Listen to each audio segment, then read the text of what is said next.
राधे राधे, जय श्री कृष्णा, हर हर महादेव, जय महाकाल। फ्रेंड्स, कैसे हैं आप सब? उम्मीद करती हूँ आप सब अच्छे होंगे। आपका स्वागत है मेरे YouTube चैनल में जिसका नाम है स्पिरिचुअल लाइफ विद मनु। तो फ्रेंड्स, आज हम बात करेंगे नाग पंचमी व्रत कथा के बारे में। तो देर ना करते हुए वीडियो को स्टार्ट करते हैं।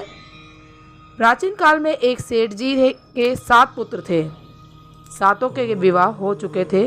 सबसे छोटे पुत्र की पत्नी श्रेष्ठ चरित्र की विदुषी और सुशील थी, परंतु उसके भाई नहीं था। एक दिन बड़ी बहू ने घर लीपने के लिए पीली मिट्टी लाने के लिए सभी बहुओं को साथ चलने को कहा। तो सभी धलिया और खुरपी लेकर मिट्टी खोदने लगी। तभी वहाँ एक सर्प निकला जिसे बड़ी बहू खुरपी से मारने लगी।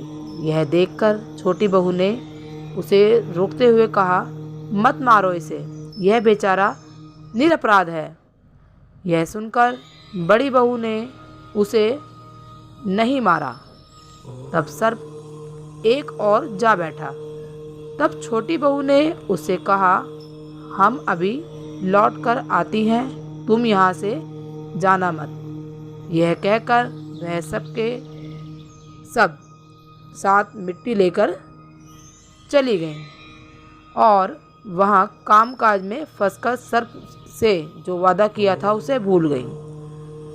उसे दूसरे दिन वह बात याद आई तो सबको साथ लेकर वह वहाँ पहुँची और सर्प को उस स्थान पर बैठा देखकर बोली, सर्प भैया नमस्कार। सर्प ने कहा, तू भैया कह चुकी है इसलिए तुझे छोड़ देता हूँ, नहीं तो झूठी बात कहने के कारण तुझे अभी डस लेता। वह बोली, भैया मुझसे भूल हो गई, उसकी क्षमा मांगती हूँ। तब सर्प बोले, अच्छा तू आज से मेरी बहन हुई और मैं तेरा भाई हुआ, तुझे जो मांगना है मांग ले। वह बोली, भैया मेरा कोई नहीं है, अच्छा हुआ जो तू मेरा भाई बन गया। कुछ दिन व्यतीत होने पर वह सर्प मनुष्य का रूप रखकर उसके घर आया और बोला कि मेरी बहन को भेज दो। सबने कहा कि इसके तो कोई भाई नहीं था, तो वह बोला, मैं दूर के रिश्ते में इसका भाई हूँ, बचपन में ही बाहर चला गया था। उसके विश्वास दिलाने पर घर के लोगों ने छोटी को उसके साथ भेज दिया। उसने मार्ग में बताया कि मैं वही सर्प हूँ, इसलिए तू डरना नहीं और जहाँ चलने में कठिनाई हो वहाँ मेरी पूँछ पकड़ लेना। उसने कहे अनुसार ही किया और इस प्रकार वह उसके घर पहुँच गई। वहाँ के धन ऐश्वर्य को देखकर वह चकित हो गई। एक दिन सर्प की माता ने उससे कहा, मैं एक काम से बाहर जा रही हूँ, तू अपने भाई को ठंडा दूध पिला देना।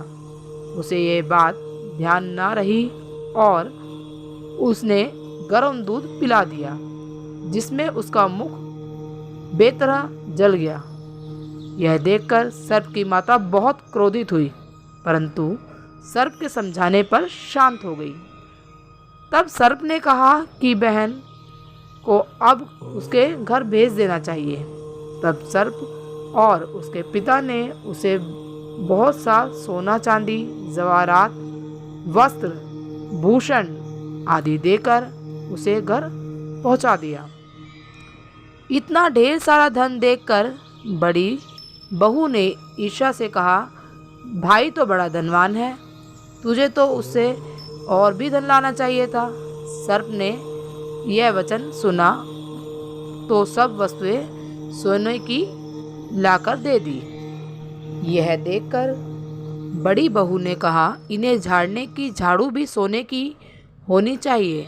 तब सर्प ने झाड़ू भी सोने की लाकर रख दी। सर्प ने छोटी बहू को हीरा मणियों का एक अद्भुत हार दिया।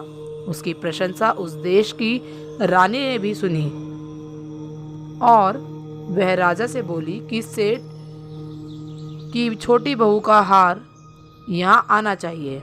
राजा ने मंत्री को हुक्म दिया कि उससे वह हार लेकर शीघ्र उपस्थित हों।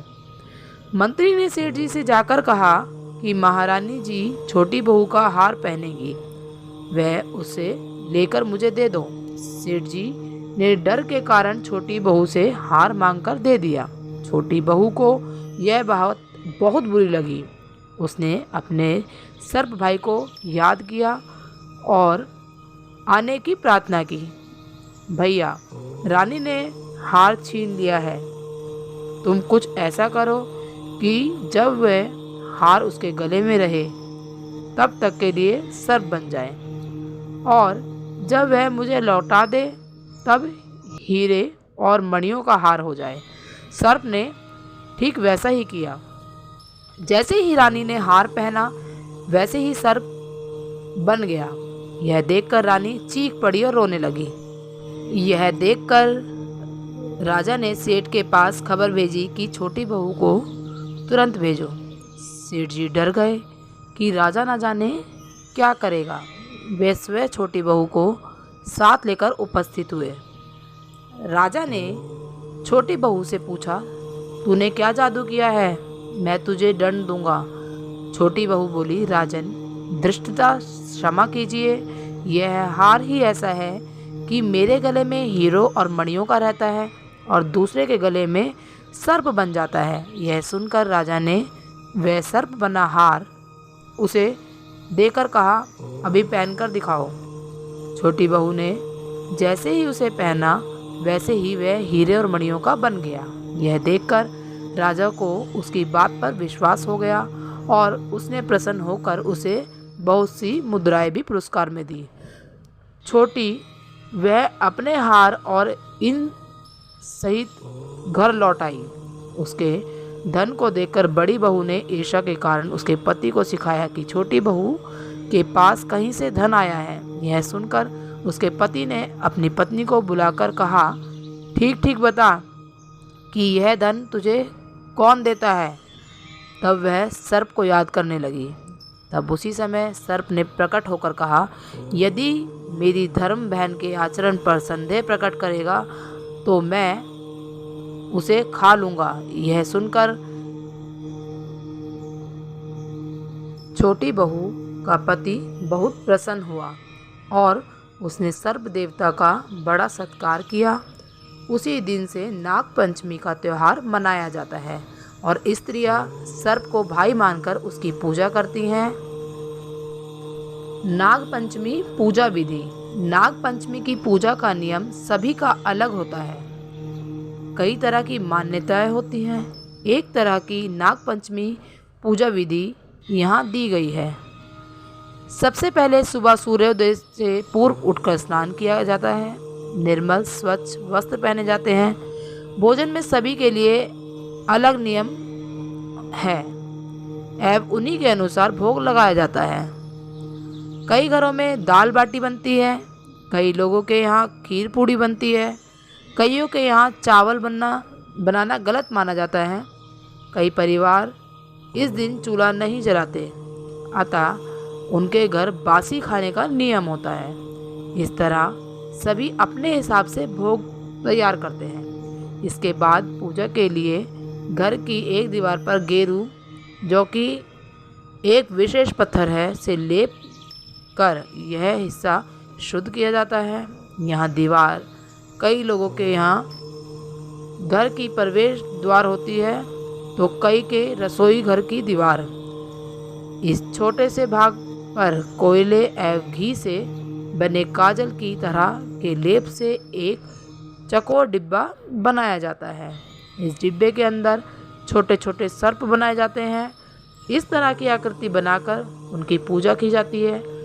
कई परिवारों में यह सर्प की आकृति कागज पर बनाई जाती है। कई परिवार के द्वारा चंदन के सर्प बनाए जाते हैं एवं पूजा की जाती है। इस पूजा के बाद घरों में सपेरे को लाया जाता है, जिनके पास टोकनी में सर्प होता है, जिसके दांत नहीं होते। साथ ही इनका जहर निकाल दिया जाता है। उनकी पूजा की जाती है। अतः अक्षत, पुष्प, कुमकुम चढ़ाकर दूध एवं भोजन का भोग लगाया जाता है। इस दिन सर्प को दूध पिलाने की प्रथा है। साथ ही सपेरे को दान दिया जाता है। कई लोग इस दिन कीमत देकर सर्प को सपेरे के बंधन से मुक्त भी करवाते हैं। इस दिन बाम्बी के दर्शन किए जाते हैं। बाम्बी सर्प के रहने का स्थान होता है जो मिट्टी से बना होता है। उसमें छोटे छोटे छिद्र होते हैं। यह एक टीले के समान दिखाई देता है। इस प्रकार नागपंचमी की पूजा की जाती है। फिर सभी परिवारजनों के साथ मिलकर भोजन किया जाता है। नागपंचमी व्रत विधान। नागपंचमी सावन के शुक्ल पक्ष में को मनाई जाती है। उस समय कई लोग सावन के व्रत करते हैं, जिसमें कई लोग धन धान्य की इच्छा से नागपंचमी का व्रत करते हैं। इस दिन नाग देवता के मंदिर में श्रीफल चढ़ाया जाता है। वीडियो समाप्त होती है। राधे राधे, जय श्री कृष्णा, हर हर महादेव, जय महाकाल। वीडियो अच्छी लगी हो तो प्लीज़ लाइक करें, सब्सक्राइब करें एंड शेयर करें। Thank you so much.